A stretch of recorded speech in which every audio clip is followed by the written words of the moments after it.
Dude, so I'm on the phone. It's one of those old-ass phones that are on the wall. Hmm. I'm on the phone. I see my dad over there in the chair. My dad's just an old-time grizzly wrestler.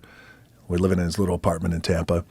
My mom's over there on the couch. And I tell the coach quietly, Wally Buono's his name. Great guy. I said, hey, thank you for the opportunity. I really appreciate it. But I'm going to have to close this chapter in my life. And he's like, I hear him kind of softly talk. Okay, yeah. And I said, so thank you very much. I appreciate it. Hung up the phone.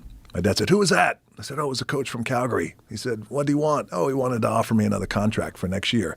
By the way, the contract was like, I was making $300 a week Canadian. Wow. So there was no money up there, at least not for me. And he goes, so when are you going to go? My old man said this. I said, I'm not. He said, what do you mean you're not? I said, I think I'm done. I'm done with football and the pursuit of it. It's just not in my cards. He said, what are you going to do? I said, I'm going to get in the business. He went, what business? I said, the wrestling business. Dude, we got in the biggest fucking fight. Really? The biggest. He didn't want you to do it? He didn't want me to do it. But my old man was a groundbreaker, first black tag team champions in WWE. He was jacked. Pull up my dad if you can. Rocky Johnson. I want to show you. Like he. Oh, I know your dad. Jacked, man. He was jacked. He was part of that group in the early '80s, right? Mm-hmm. Who were like bodybuilding and. Look at that shot. So what? Dang it! That's the genetics, son. That's it, brother. That's where rock genetics come. That's it. Yeah. Oh my God, he was jacked. So. Yeah, and we bonded. He used to get me up and take me to the gym when I was 5, sit in the corner, and that's how I got to, really bond with my dad.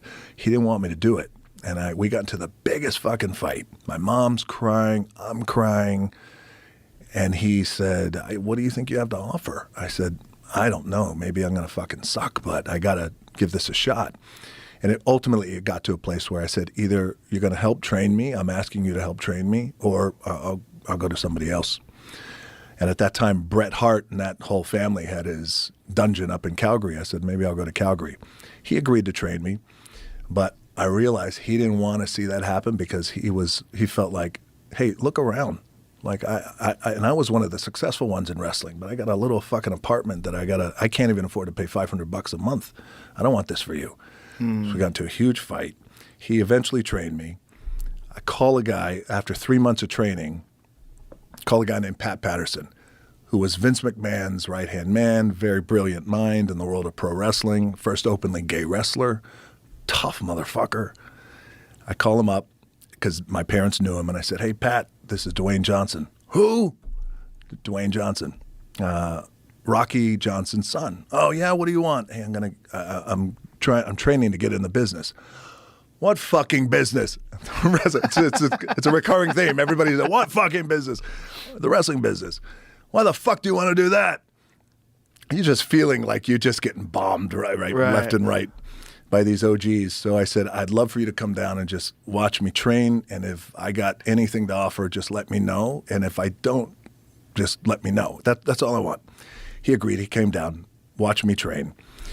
He said to me as we're training, he goes, can you work as a heel? Which is, as you know, bad guy in wrestling parlance. Yeah. I said, sure, I'd love to. We start the match. I work as a heel, more aggressive, dirty, cheating stuff, right? He goes, okay, done.